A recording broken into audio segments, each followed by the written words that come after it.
ಪ್ರೀತಿಯ ಮಿತ್ರರಿಗೆ ಮಧುಮಾಲಾ ಕಥಾಸ್ಮೃತಿ ಯೂಟ್ಯೂಬ್ ಚಾನಲ್ಗೆ ಆತ್ಮೀಯ ಸ್ವಾಗತ. ಋಣಾನುಬಂಧ ಭಾವನೆಗಳ ಬಲೆಯೊಳಗೆ ಸಂಚಿಕೆ 42. ಪ್ರಾಜೆಕ್ಟ್ನ ಕೆಲಸವನ್ನು ಯಶಸ್ವಿಯಾಗಿ ಮುಗಿಸಿದ್ದ ಉಜ್ವಲ ಅಮ್ಮನ ಬಾಯಿಯಿಂದಲೇ ಸತ್ಯವನ್ನು ಹೊರತರೋ ಪ್ರಯತ್ನ ನಡೆಸಿದ್ಲು. ಸರ್ವಮಂಗಳಾರಿಗೆ ಮಗಳ ಮಾತುಗಳನ್ನು ಸಹಿಸೋದಕ್ಕೆ ಸಾಧ್ಯ ಆಗಲಿಲ್ಲ. ಪುಟ್ಟಿ, ಇವತ್ತು ಏನಾಗಿದೆ ನಿನಗೆ? ಏನೇನೋ ಪ್ರಶ್ನೆ ಕೇಳ್ತಾ ಇದೆಯಲ್ಲ. ನಾನು ನಿಮಗೆ ಏನೋ ಹೇಳ್ದಿದ್ದ ಮಾತ್ರಕ್ಕೆ ಬದುಕಿರೋ ನನ್ನ ಹೆತ್ತವರು ಇಲ್ಲವೇ ಇಲ್ಲ ಅನ್ನೋ ಹಾಗೆ ಮಾತಾಡ್ತೀಯಲ್ಲ. ಹೌದು, ನಮಗೂ ಕೂಡ ಒಂದು ಕುಟುಂಬ ಇದೆ. ನಿಮಗೆ ಅಜ್ಜ, ಅಜ್ಜಿ, ಅತ್ತೆ, ಮಾವ ಎಲ್ಲರೂ ಇದ್ದಾರೆ. ನೀನು ಅಂದ್ಕೊಂಡ ಹಾಗೆ ನಾನು ಯಾರು ದಿಕ್ಕು ದೆಸೆ ಇಲ್ಲದೆ ಅನಾಥಾಶ್ರಮದಲ್ಲಿ ಬೆಳೆದವಳಲ್ಲ ಅಂದವರ ಗಂಟ್ಲು ಕಟ್ಟಿತ್ತು. ಅವರಿಗೆ ತಮ್ಮ ಮಾತುಗಳನ್ನು ಮುಂದುವರಿಸೋದಕ್ಕೆ ಸಾಧ್ಯವಾಗದೆ ಮೌನವಾದರು. ಉಜ್ವಲಾಳ ಉಪಾಯ ಫಲ ಕೊಟ್ಟಿತ್ತು. ಕೊನೆಗೂ ಅಮ್ಮನ ಬಾಯಿಯಿಂದಲೇ ಸತ್ಯವನ್ನು ಹೊರಹಾಕಿಸುವಲ್ಲಿ ಸಫಲಳಾಗಿದ್ಲು. ಅಮ್ಮ, ಅಂದರೆ ನಮಗೂ ಒಂದು ಕುಟುಂಬ ಇದೆ ಅಂತ ಆಯಿತು. ಆದರೆ ಅವರೆಲ್ಲ ಎಲ್ಲಿದ್ದಾರೆ? ನೋಡೋಕೆ ಹೇಗಿದ್ದಾರೆ? ಅವರದ್ದು ಯಾವುದಾದ್ರೂ ಫೋಟೋ ಇದ್ದರೆ ತೋರ್ಸಮ್ಮ. ನಾವು ಕೂಡ ಅವ್ರನ್ನೆಲ್ಲ ಫೋಟೋದಲ್ಲಾದರೂ ನೋಡಿ ಖುಷಿ ಪಡ್ತೀವಿ ಅಂದಾಗ ಸರ್ವಮಂಗಳಾರ ದೇಹ ಲಘುವಾಗಿ ಕಂಪಿಸತೊಡಗಿತ್ತು. ಅವರು ತಡವರಿಸ್ತಾ, ಫೋಟೋನ? ಇಲ್ಲ ಪುಟ್ಟಿ, ಆ ರೀತಿ ಫೋಟೋ ಯಾವುದೂ ಇಲ್ಲ. ಈಗ ಈ ಮಾತನ್ನ ಇಲ್ಲಿಗೆ ನಿಲ್ಲಿಸಿ. ನನಗೆ ಕೂತು ಕೂತು ಬೆನ್ನು ನೋವು ಬರ್ತಿದೆ. ನಾನು ಹೋಗಿ ಸ್ವಲ್ಪ ಹೊತ್ತು ಮಲ್ಕೋತೀನಿ ಅಂತ ಮಗಳ ಪ್ರತಿಕ್ರಿಯೆಗೂ ಕಾಯ್ದೆ ತಮ್ಮ ಕೋಣೆ ಕಡೆ ನಡೆದ್ರು. ಕೋಣೆಯ ಒಳ ಹೋದವರೇ ಬಾಗಿಲನ್ನು ಮುಂದೂಡಿ ಕಪಾಟಿನಲ್ಲಿ ಭದ್ರವಾಗಿರಿಸಿದ್ದ ಭಾವಚಿತ್ರಕ್ಕಾಗಿ ಹುಡುಕಾಡಿದ್ರು. ಅರೆ, ನಿನ್ನೆ ರಾತ್ರಿ ಫೋಟೋನ ಇಲ್ಲೇ ಇಟ್ಟಿದ್ನಲ್ಲ. ಮನುಷ್ಯರಾಗೆ ಅದಕ್ಕೂ ಕಾಲು ಬಂದ್ಬಿಟ್ಟಿದೆಯೋ ಹೇಗೆ? ಇದ್ದಕ್ಕಿದ್ದಂತೆ ನಾಪತ್ತೆ ಆಗಿಬಿಡುತ್ತಲ್ಲ. ಕೆಲವು ತಿಂಗಳ ಹಿಂದೆನೂ ಒಮ್ಮೆ ಹೀಗೆ ಆಗಿ ಕೊನೆಗೆ ಯಾವುದೋ ಬಟ್ಟೆ ಒಳಗೆ ಸಿಕ್ಕಿತ್ತು. ಪೆಟ್ಟಿಗೆಯಲ್ಲಿಡೋದಕ್ಕೆ ಹೋದಾಗ ನನ್ನ ಕೈ ತಪ್ಪಿ ಈಗಲೂ ಏನಾದರೂ ಬಟ್ಟೆಗಳ ನಡುವೆ ಸಿಕ್ಕಿರ್ಬೋದು ಅಂತ ಒಂದೊಂದೇ ಬಟ್ಟೆಗಳನ್ನೆಲ್ಲ ಹರವಿ ಕೆಳಗೆ ಬಿಸಾಡತೊಡಗಿದ್ರು. ಕಪಾಟಿನಲ್ಲಿದ್ದ ಬಟ್ಟೆಗಳೆಲ್ಲ ಮುಗಿದ್ರೂ ಭಾವಚಿತ್ರ ಸಿಗದಿದ್ದಾಗ ಅವರ ಮನದ ದುಗುಡ ಮತ್ತಷ್ಟು ಇಮ್ಮಡಿಯಾಯಿತು. ಭಾವಚಿತ್ರಕ್ಕೆ ಹುಡುಕಾಡಿ ಸೋತು ಸುಸ್ತಾದವರು ತಲೆ ಮೇಲೆ ಕೈ ಹೊತ್ತು ನೆಲದ ಮೇಲೆ ಕುಸಿದು ಕೂತ್ಕೊಂಡ್ರು. ಅಮ್ಮ ಗಾಬರಿಯಿಂದ ಕೋಣೆಗೆ ಬಂದಿದ್ದು ಇದೇ ಕಾರಣಕ್ಕಾಗಿ ಅಂತ ಮೊದಲೇ ತಿಳಿದಿದ್ದ ಉಜ್ವಲ ಅಮ್ಮನ ಕೋಣೆ ಹೊಕ್ಕವಳು ಅವರ ರಿಕ್ತವಾದ ಕಣ್ಣುಗಳನ್ನೇ ದಿಟ್ಟಿಸ್ತಾ, ಅಮ್ಮ, ನೀವು ಇದನ್ನೇ ತಾನೇ ಇಷ್ಟರವರೆಗೂ ಹುಡುಕ್ತಾ ಇದ್ದಿದ್ದು? ಬೆನ್ನ ಹಿಂಬದಿಯಲ್ಲಿ ಅಡಗಿಸಿಟ್ಟಿದ್ದ ಭಾವಚಿತ್ರನ ಅವರ ಕಣ್ಣೆದುರು ಹಿಡಿದ್ಲು.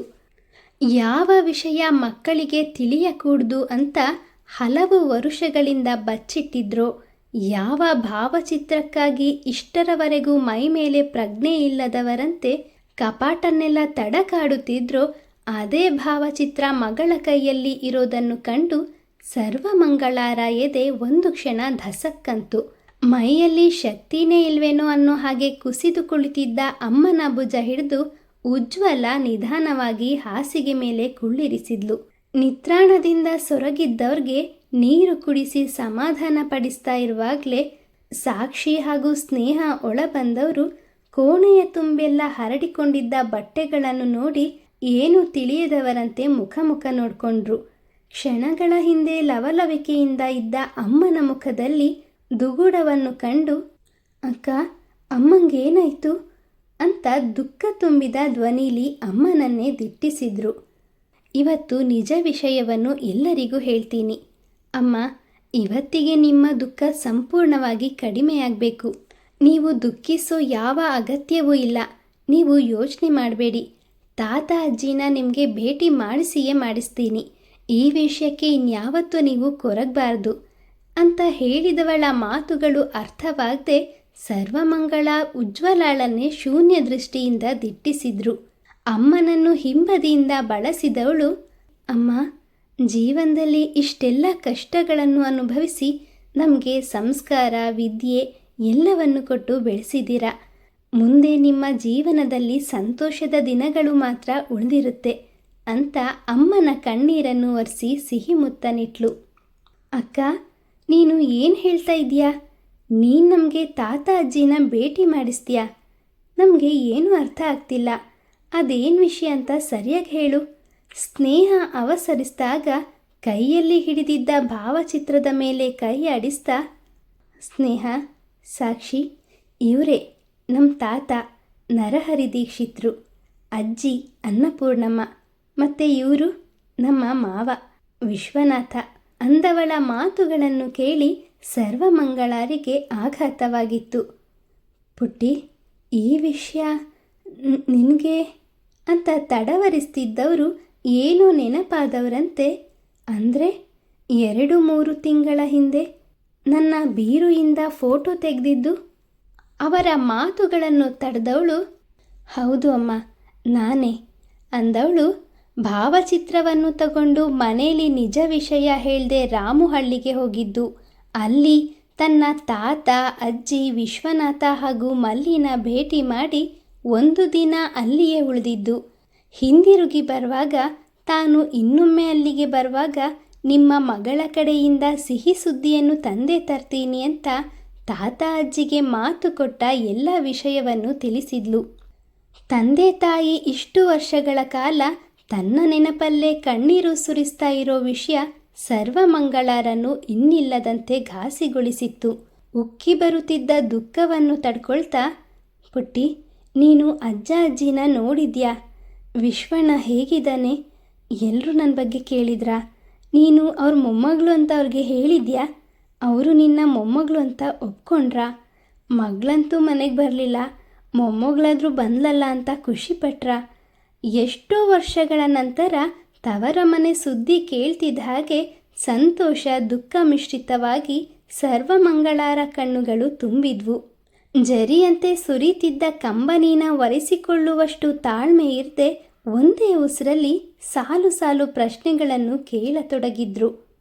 ಕೊಳವಾಗಿದ್ದ ಅವರ ಕಣ್ಣುಗಳನ್ನು ಒರೆಸ್ತೋಳು, ಹೌದು ಅಮ್ಮ, ನೀವಿಲ್ಲಿ ಹೇಗೆ ಅವ್ರ ಬಗ್ಗೆನೇ ಯೋಚನೆ ಮಾಡ್ತಾ ನೋವು ತಿಂತಿದ್ದೀರೋ, ಅವರು ಕೂಡ ಅಲ್ಲಿ ಕ್ಷಣ ಕ್ಷಣಕ್ಕೂ ನಿಮ್ಮದೇ ಯೋಚನೆಯಲ್ಲಿ ಮುಳುಗಿದ್ದಾರೆ. ನಿಮ್ಮನ್ನ ಯಾವಾಗ ನೋಡ್ತೀವೋ ಅಂತ ತಮ್ಮ ಜೀವವನ್ನು ಕೈಯಲ್ಲಿ ಹಿಡ್ಕೊಂಡು ತುದಿಗಾಲಿನಲ್ಲಿ ನಿಂತು ಕಾಯ್ತಿದ್ದಾರೆ.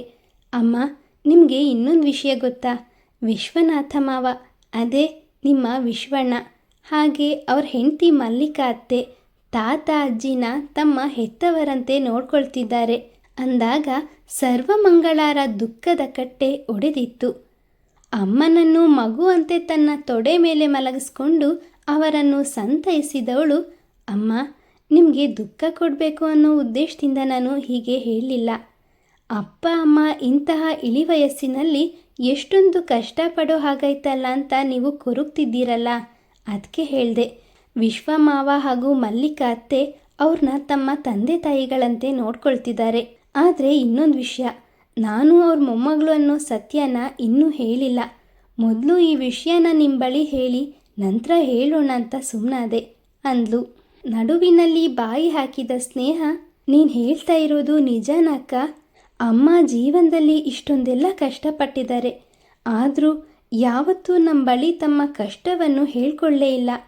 ಆದರೆ ಅಕ್ಕ, ನೀನು ಈ ವಿಷಯನ ಅಜ್ಜ ಅಜ್ಜಿ ಬಳಿ ವಿಚಾರಿಸುವಾಗ ಅವರು ಅಷ್ಟು ಸುಲಭವಾಗಿ ತಮ್ಮ ಮನೆಯ ವಿಷಯವನ್ನು ಗುರುತು ಪರಿಚಯ ಇಲ್ಲದೆ ಇರೋ ನಿನ್ನ ಬಳಿ ಹೇಳ್ಕೊಂಡ್ರು ಅಂದರೆ ನನಗೆ ನಂಬೋದಕ್ಕೆ ಆಗ್ತಿಲ್ಲ.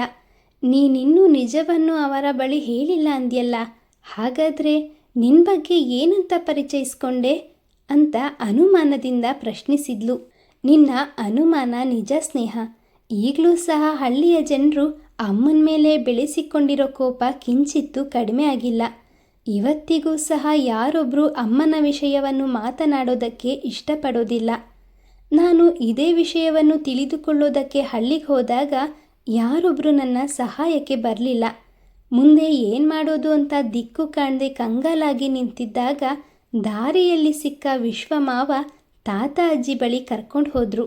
ನಾನು ನನ್ನ ಬಗ್ಗೆ ಯಾವ ಸತ್ಯನೂ ಹೇಳ್ದೆ ಭಾವಚಿತ್ರ ನನ್ನ ಸ್ನೇಹಿತೆ ಬಳಿ ಇತ್ತು, ಇದ್ರ ಬಗ್ಗೆ ಏನಾದರೂ ವಿಷಯ ತಿಳಿದಿದ್ರೆ ದಯವಿಟ್ಟು ತಿಳಿಸಿ ಅಂದಾಗ ಮಗಳನ್ನು ಕಾಣೋ ಬಯಕೆಯಲ್ಲಿದ್ದ ಜೀವಗಳು ಎಲ್ಲ ವಿಷಯವನ್ನು ನನ್ನ ಬಳಿ ಹೇಳ್ಕೊಂಡ್ರು ಅಂದ್ಲು.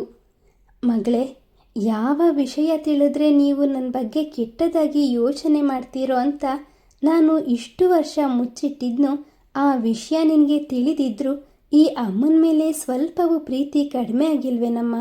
ಹೆತ್ತ ತಂದೆ ತಾಯಿ ಮಾತು ಕೇಳದೆ ಅವರನ್ನು ನಡು ನೀರಿನಲ್ಲಿ ಕೈ ಬಿಟ್ಟು ಬಂದ ಈ ಅಮ್ಮನ ಮೇಲೆ ನಿಮಗೆಲ್ಲ ಸ್ವಲ್ಪನೂ ಕೋಪ ಇಲ್ವಾ?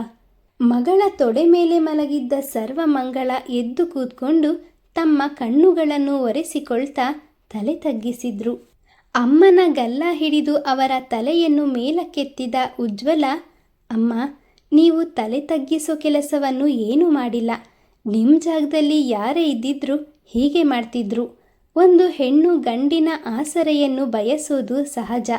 ನೀವು ಕೂಡ ಅದನ್ನೇ ಮಾಡಿದ್ದೀರಾ ಅಷ್ಟೆ. ತನ್ನನ್ನೇ ತಾನು ನೋಡಿಕೊಳ್ಳಲಾಗದ ಕೆಟ್ಟ ಮನಸ್ಥಿತಿಯ ಗಂಡನನ್ನು ಮದುವೆ ಆಗಿ ಯಾವ ಹೆಣ್ಣು ಸುಖ ಪಡೋದಕ್ಕೆ ಸಾಧ್ಯ ಇದೆ ಹೇಳಿ? ನೀವು ಏನು ಯೋಚನೆ ಮಾಡಬೇಡಿ. ನೀವು ಯಾವ ತಪ್ಪನ್ನು ಮಾಡಿಲ್ಲ. ವಿಷಯ ಎಲ್ಲ ತಿಳಿದ ಮೇಲೆ ನಮಗೆ ನಿಮ್ಮ ಮೇಲಿನ ಹೆಮ್ಮೆ, ಅಭಿಮಾನ, ಪ್ರೀತಿ ದುಪ್ಪಟ್ಟಾಗಿದೆಯೇ ಹೊರತು ಕಡಿಮೆ ಅಂತೂ ಆಗಿಲ್ಲ. ಇನ್ನೂ ಈ ವಿಷಯನ ಇಲ್ಲಿಗೆ ನಿಲ್ಲಿಸೋಣ. ನನಗೆ ಈ ವೀಕಲ್ಲಿ ರಜೆ ಸಿಗೋದಿಲ್ಲ. ಮುಂದಿನ ಭಾನುವಾರ ಹಳ್ಳಿಗೆ ಹೋಗಿ ತಾತ ಅಜ್ಜಿ ಜೊತೆ ಮಾತಾಡ್ಕೊಂಡು ಬರ್ತೀನಿ. ಈ ಬಾರಿ ಹೋಗುವಾಗ ಸುಮ್ಮನೆ ಹೋಗೋದಿಲ್ಲ. ಒಂದು ಸಿಹಿ ಸುದ್ದಿ ಜೊತೆಗೆ ಅವರಿಗೊಂದು ಉಡುಗೊರೆನೂ ತಗೊಂಡು ಹೋಗ್ತೀನಿ ಅಂತ ಖುಷಿಯಿಂದ ಹೇಳುತ್ತಿದ್ದವಳನ್ನೇ ಸರ್ವಮಂಗಳ ದಿಟ್ಟಿಸ್ತಾ ನಿಂತಿದ್ರು.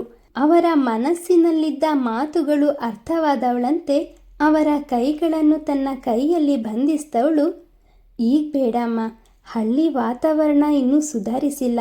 ಆದರೆ ನಾನು ಮಾತು ಕೊಡ್ತಾ ಇದ್ದೀನಿ, ಮುಂದೊಂದು ದಿನ ಖಂಡಿತವಾಗಿಯೂ ನಿಮಗೆ ತಾತ ಅಜ್ಜಿನ ಭೇಟಿ ಮಾಡಿಸಿಯೇ ಮಾಡಿಸ್ತೀನಿ. ನಿಮ್ಮ ಮಗಳ ಮೇಲೆ ನಿಮಗೆ ನಂಬಿಕೆ ಇದೆ ತಾನೇ? ಅಮ್ಮನ ಕಣ್ಣಿನಲ್ಲಿ ಕಣ್ಣಿಟ್ಟು ಪ್ರಶ್ನಿಸಿದ್ಲು. ಭಾವಪರವಶರಾಗಿದ್ದ ಸರ್ವಮಂಗಳ ಮಗಳನ್ನು ತಬ್ಬಿ, ಎಷ್ಟೋ ವರ್ಷಗಳಿಂದ ನನ್ನ ಹೆತ್ತವ್ರ ಬಗ್ಗೆ ಯಾವ ವಿಷಯವನ್ನು ತಿಳಿದೆ ಮರುಭೂಮಿಯಂತಾಗಿದ್ದ ಮನಸ್ಸಿಗೆ ಅವರ ವಿಷಯ ತಿಳಿಸಿ ಮಳೆಹನಿಯ ಸಿಂಚನವನ್ನು ಹರಿಸಿರೋ ನನ್ನ ಮುದ್ದು ಕಣೆ ನೀನು. ನಿನ್ನೂ ನಂಬದೆ ಬೇರೆ ಯಾರನ್ನು ನಂಬಲಿ ಹೇಳು? ಇಷ್ಟು ವರ್ಷಗಳೇ ಕಾದ ಈ ಜೀವಕ್ಕೆ ಇನ್ನು ಕೆಲವು ದಿನಗಳು ಕಾಯೋದು ಕಷ್ಟ ಏನೂ ಅಲ್ಲ. ಮಗಳೇ, ಈ ನಿನ್ನ ಕೆಲಸದಿಂದ ನನಗೆ ತುಂಬ ಖುಷಿ ಆಗ್ತಿದೆ.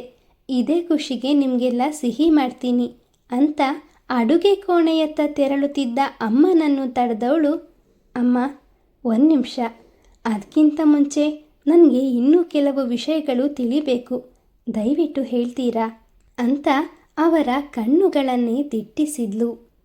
ಉಜ್ವಲ ಮತ್ಯಾವ ವಿಷಯವನ್ನು ತಿಳಿದುಕೊಳ್ಳೋ ಸಲುವಾಗಿ ಅಮ್ಮನನ್ನು ಪ್ರಶ್ನಿಸ್ತಾ ಇರ್ಬೋದು? ನಿರೀಕ್ಷಿಸಿ ಮುಂದಿನ ಸಂಚಿಕೆಯಲ್ಲಿ. ಮಿತ್ರರೇ, ಕಥೆಯ ಬಗ್ಗೆ ನಿಮ್ಮ ಅನಿಸಿಕೆ, ಅಭಿಪ್ರಾಯಗಳನ್ನು ದಯವಿಟ್ಟು ಕಮೆಂಟ್ನ ಮೂಲಕ ತಿಳಿಸಿ. ಹಾಗೆ ಕತೆ ಇಷ್ಟ ಆದರೆ ಲೈಕ್ ಮಾಡಿ, ಶೇರ್ ಮಾಡಿ, ಚಾನಲ್ ಸಬ್ಸ್ಕ್ರೈಬ್ ಮಾಡಿಕೊಂಡು ನಮ್ಮನ್ನು ಪ್ರೋತ್ಸಾಹಿಸಿ. ಮುಂದಿನ ಸಂಚಿಕೆಯಲ್ಲಿ ಮತ್ತೆ ಸಿಗೋಣ. ಧನ್ಯವಾದಗಳು.